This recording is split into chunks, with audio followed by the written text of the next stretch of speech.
masalah itu sebenarnya ada solusi sangat mudah karena lebih pernah di birokrasi selama 30 tahun. Jadi itu ada yang namanya dana CSA atau CSA itu. Nah sebenarnya untuk hal yang darurat itu yang penting dana CSA ini kita bisa gunakan. Gitu. Jadi kita kan belum pernah cerita, belum pernah mendengar ada rumah rubuh datang dari perusahaan mana, usaha membangun kan, memperbaiki nanti diresmikannya oleh bupati sama direktur perusahaan yang bersangkutan. Ini dana CSA itu besar persentasenya dan itu cuma perusahaan itu. Ini tinggal dipublish saja untuk menangani hal seperti itu. Karena kalau kita menggunakan mekanisme pemerintah itu sangat susah, kan? Kalau anggaran itu belum tertuang di dinas terkait, misalnya dinas perki atau daerah sosial, ya susah kan untuk mengeluarkan anggaran itu dengan mekanisme sistem keuangan yang ada pertanggungjawaban. Makanya dana-dana CSR yang tidak boleh digunakan itu hanya untuk menggunakan dana-dana darurat sifatnya, kan? Ada darurat tanggap darurat untuk bencana, ada darurat yang secara personal. Ini sebenarnya bisa selesai. Nah, ini kan semua bisa selesai bagaimana pengambil kebijakan. Jadi sudah tidak ada lagi nanti tangisan masyarakat yang rumahnya mau rubuh, karena tidak akan menggunakan APBD, Pak. Dan perusahaan itu akan bangga. Kenapa? Karena CSR dia betul-betul diimplementasikan dan bisa dipertanggungjawabkan pada konsorsium yang punya perusahaan itu. CSR sekarang kita kan gelap. Ya. Ini salah satu solusi sebetulnya. Gitu. Ya, saya lanjut.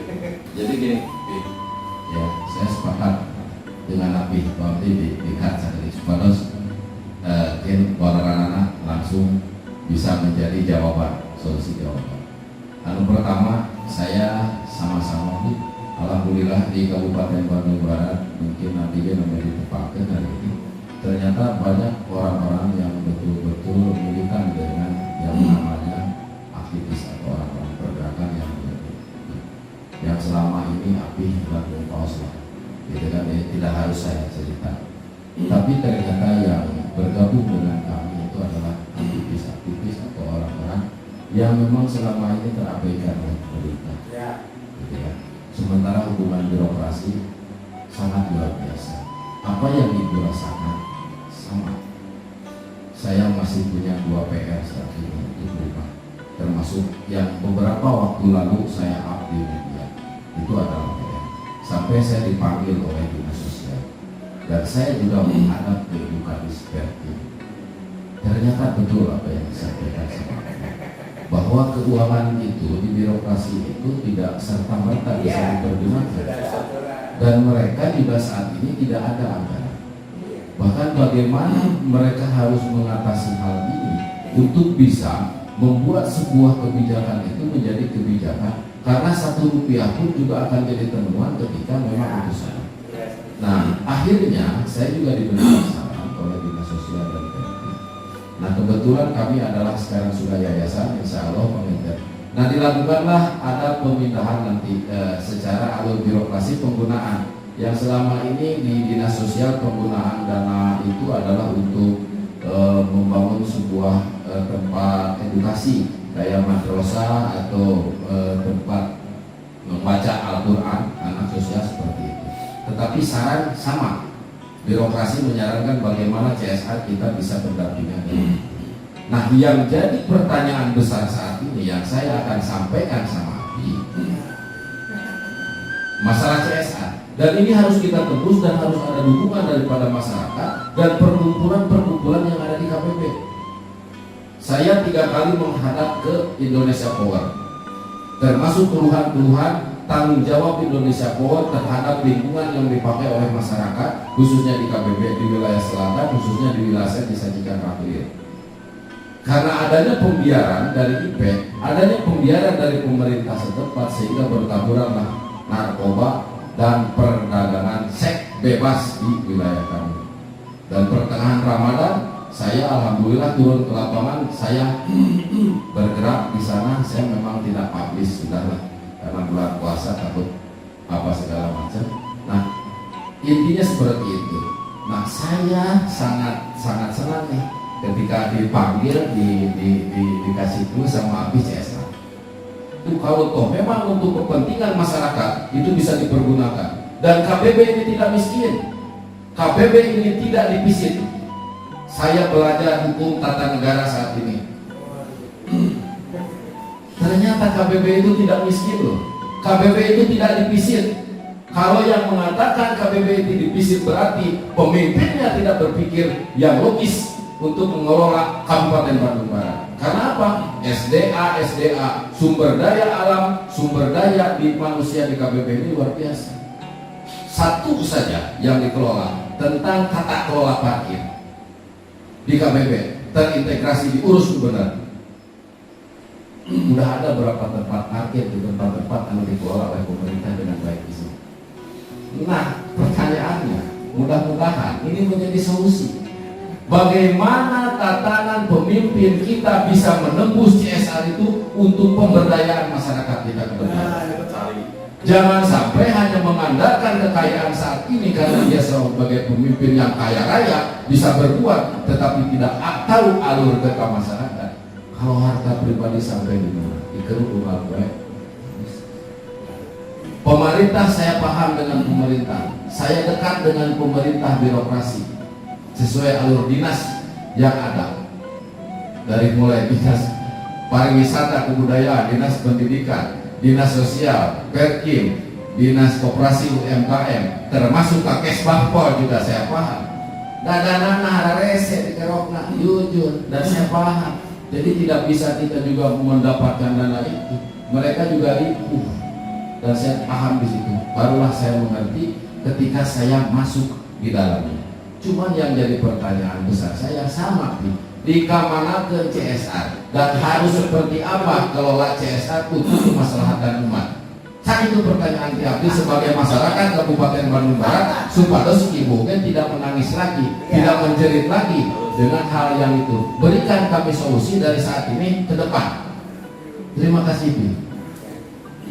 Ya, jadi kan kembali lagi kepada pemimpin, makanya harus pemimpin yang betul amanah. Ya. Jadi kalau pemimpin sudah selesai untuk masalah hidup pribadi dan keluarganya, ya berarti dia hanya mengabdikan diri sisa dunia untuk masyarakat. Ya. Itu yang paling utama. Jadi kan kembali lagi terhadap figur pemimpin yang akan kita pilih pada masyarakat Bandung Barat. Makanya ya benar-benar masyarakat Bandung Barat sekarang untuk pilkada mau melihat betul-betul bukan melihat kucing di dalam karung. Jadi betul-betul latar belakang seorang pemimpin itu betul-betul dipelajari kan ya. Ini kan yang CSR itu mudah. Kalau memang pemimpin mau transparansi publik, ya sampaikan berapa persen sih dari CSR dari setiap perusahaan, misalnya taruh disamakan aja dengan zakat 2,5%. Betul nggak? Berapa ratus perusahaan di sini ada kurang lebih 400 perusahaan, 200 yang besar. Berapa terakumulasinya dalam 1 tahun? Sudah, itu kan ada forum CSR. Nah, forum CSR ini yang diperdayakan dan uangnya tidak boleh ada yang itu. Silakan aja dipertanggungjawabkan di forum. Jadi nanti pemimpin itu begitu ada tinggal instruksi. Jadi yang tahu forum CSR. Tinggal pilihan ada perusahaan mana ya? Perusahaan A, perusahaan B, perusahaan C. Ada 200 perusahaan loh Pak. Selesai semua. Dan mereka merasa bangga, tidak ada masalah di rumahnya. Bahwa pembangunan rumah Roti Laung ini dibangun oleh dana CSR dari perusahaan A. Diresmikan oleh bupati, tidak ada masalah. Karena itu bukan dana APBN. Nah, tidak terbuka semuanya, kan gitu kan? Jadi bagaimana niat pemimpinnya? Cuman ya istilahnya ya susah lah. Gitu. Karena masyarakat kita dengan puluhan tahun 76 tahun merdeka ya selalu dibohongi. Akhirnya kepercayaan. Jadi dia mana yang betul-betul mau mengabdi, mana pura-pura mengabdi, gitu kan? Akhirnya masyarakat pragmatis, Pak. Akhirnya pragmatis, akhirnya ngerasain lah. Berbayarlah pemerintah 5 tahun ke depan. Karena banyak dibohongin dari dulu. Gitu kan? Nah, dari ini yang menjadi kendala ini juga jadi benang kusut. Nah, jadi benang kusut akhirnya orang-orang yang betul-betul ingin Nabi, ya, istilahnya, ya dia berpikir dua kali. Nah, terus kan sekarang politik itu kosnya tinggi, Pak. Apalagi pilek. Nah, manusiawi loh, Pak. Begitu dia kosnya tinggi, yang terbersih dalam benaknya mengembalikan kos dia dulu. Nah ini kan susah, berubah paradigma masyarakat itu sangat susah. Ini yang sebenarnya api juga jadi manuk mayong kan gitu. Iya jelas, manuk mayong. Iya, manakala ini semuanya harus pragmatis. Berarti kan harus mengembalikan. Nah ini sebenarnya anu kuno api manuk mayung kan bukan api tidak oke lah kalau di dana biaya operasional yang relevan ya, memang kebutuhan ongkos tinggi lah ganti jam bensin. Tapi kalau sudah istilahnya money politik itu ya akan membangun budaya ya. Nah masyarakat kita sudah hilang kepercayaan. Ada percuma si api waduh pergi ke baheula deui jadi mah poho deui aja. Nah, ini kan jadi akhir. Nah, pragmatis itu terus berulang. Jadi antara idealisme dengan fakta itu bertolak belakang sampai sekarang politik kita. Dan sampai sekarang, terus mau mulai kapan bangsa ini berubah? Kan gitu kan? Karena masyarakat juga gayung bersambut, Pak. Bukan jangan menyalahkan pemimpin, gayung bersambut.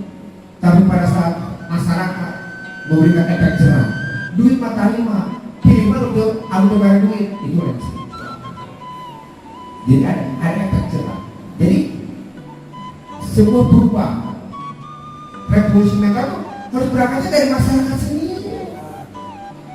Bukan dari pemimpin, Pak. Dari pemimpin lu kemana rakyat? Nah, rakyat yang begini disokok, yang akan terciptalah pemimpin yang akan koruptif. Jadi harus menyalahkan pemimpin. Sampai namanya menjadi dewan, dewan 2 miliar. Kapan enggak sih? Yang udah 2 miliar, ya, di mana aja tulis orang. Jangan punten ya. Betul. Jadi revolusi mental itu di belakang ya. Contoh aja, terjadinya korupsi di bidang pertanian atau di bidang peternakan, bantuan traktor banyak loh, Pak. Ya traktor berarti nggak ya kan kena nebus 15% dari nilai, benar cepat naik ya, alhamdulillah sekian lebih semangat cek. Padahal itu kan nanti dia mau tidak ada dia, tapi kalau lainnya habis mali dan aturan lainnya diterang bahwa itu gratis, tidak ada biaya administrasi. Di sini kan fungsi petugas kalau bapak dan aku pada di pasir itu kalau sana dan saya sakit masih kayak kesal. Kasihan, tetapi kalau masyarakat sudah berrevolusi mental, sampai itu begitu dibikin kasih A, nolak dan kudu bayar duit, bikin kasih B, nolak kene, bikin kasih nolak kene, pasti itu akan digratiskan oleh dinas yang terkuat.